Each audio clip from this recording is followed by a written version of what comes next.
நீங்கள் படித்து கொண்டிருக்கிறீர்கள், உங்களுக்கு ஒரு கால் ஒன்று வருகிறது, உங்கள் நண்பர் கேட்கிறார், நீங்கள் என்ன செய்து கொண்டிருக்கிறீர்கள் என்று கேட்கிறார். நீங்கள் சொல்கிறீர்கள் அவரிடம், நான் படித்து கொண்டிருக்கிறேன் என்று சொல்கிறீங்க. இப்போ நீங்கள் சொல்லுவீங்க அவருக்கு, ஐ ஆம் ஸ்டடிங்னு சொல்லுவீங்க. இன்னும் 2 மணி நேரத்துக்கு பிறகு மீண்டும் அதே நண்பரிடம் வந்து கால் வருகிறது. அவர் கேட்கிறார், நீ இப்பொழுது என்ன செஞ்சு கொண்டிருக்கிறாய் என்று.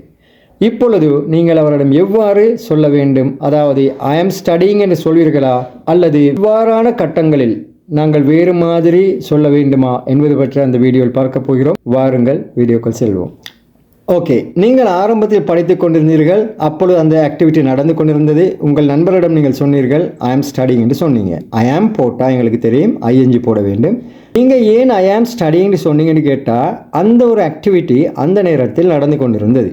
ஒரு விடயம் நிகழ்காலத்தில் நடந்து கொண்டிருக்கும் பொழுது நாங்கள் ஐ ஆம் போட்டு ஐஎன்ஜி போட வேண்டும். உதாரணமாக, நான் இப்பொழுது பேசிக்கொண்டிருக்கேன், ஐ ஆம் ஸ்பீக்கிங். நான் இப்பொழுது சாப்பிட்டு கொண்டிருந்தால் ஐ ஆம் ஈட்டிங்னு சொல்லுவேன். நான் இப்பொழுது தண்ணீர் குடித்து கொண்டிருக்கிறேன், நீங்கள் சொல்லுவீர்கள் ஐ ஆம் ட்ரிங்கிங் வாட்டர்னு சொல்லுவீர்கள். அதாவது எங்களுக்கு தெரியும், நிகழ்காலத்தில் ஒரு விடயம் நடந்து கொண்டிருக்கும் பொழுது நாங்கள் ஐ ஆம் போட்டு ஐஎன்ஜி போட வேண்டும். படித்து கொண்டிருந்தீர்கள், உங்களுக்கு கால் ஒன்று வந்தது, நீங்கள் சொன்னீர்கள் ஐ ஆம் ஸ்டடிங். ஆனால் அதே நண்பர் உங்களுக்கு 2 மணித்தியாலம் 3 மணித்தியாலத்துக்கு பிறகு கால் ஒன்று பண்ணும்போது நீங்கள் அந்த ஆக்டிவிட்டியை நீண்ட நேரமாக செய்து கொண்டிருக்கிறீர்கள்.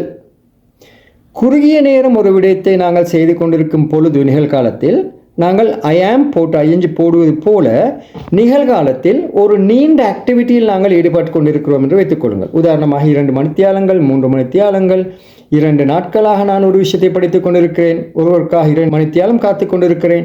இவ்வாறு சிறிது நீண்ட காலம், நீண்ட மணித்தியாலம், நீண்ட நாட்களாக நீங்கள் சொல்லும் பொழுது நிகழ்காலத்தில் நாங்கள் ஐ ஆம் போட்டு ஐஎன்ஜி போடுவதில்லை. நாங்கள் பாவிக்க வேண்டிய ஸ்ட்ரக்சர் ஐ ஹாவ் பீன் போட்டு ஐஎன்ஜி போட வேண்டும். நான் சில உதாரணங்களை சொல்கிறேன். நான் இப்பொழுது சமைத்து கொண்டிருக்கிறேன், ஐ ஆம் குக்கிங். நான் இப்பொழுது 9 மணியிலிருந்து 12 மணி 3 மணித்தியாலமாக நீங்கள் சமைத்து கொண்டிருக்கிறீர்கள். ஐ ஆம் குக்கிங் என்று நீங்கள் சொல்வதில்லை, நீங்கள் சொல்ல வேண்டும் ஐ ஹாவ் பீன் குக்கிங் என்று சொல்ல வேண்டும். நான் ஒரு கதை புத்தகத்தை இப்பொழுது வாசித்து கொண்டிருக்கிறேன், ஐ ஆம் ரீடிங் அ புக் நவ்.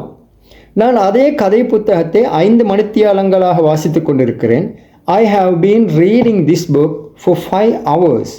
அதே போல் நான் ஒரு கிழமையாக ஒரு கோர்ஸை ஃபாலோ பண்ணி கொண்டிருக்கிறேன், I have been following a course. நிகழ்காலத்தில் ஒரு ஆக்டிவிட்டி குறுகிய நேரம் நடக்குமானால் ஐ ஆம் போட்டு ஐஎன்ஜி போடுங்க. அதே ஆக்டிவிட்டி நீண்ட காலமாக, நீண்ட நாட்களாக, நீண்ட மணித்தியாலங்களாக நடப்பதானால் நீங்கள் ஐ ஹாவ் பீன் போட்டு ஐஎன்ஜி போட வேண்டும்.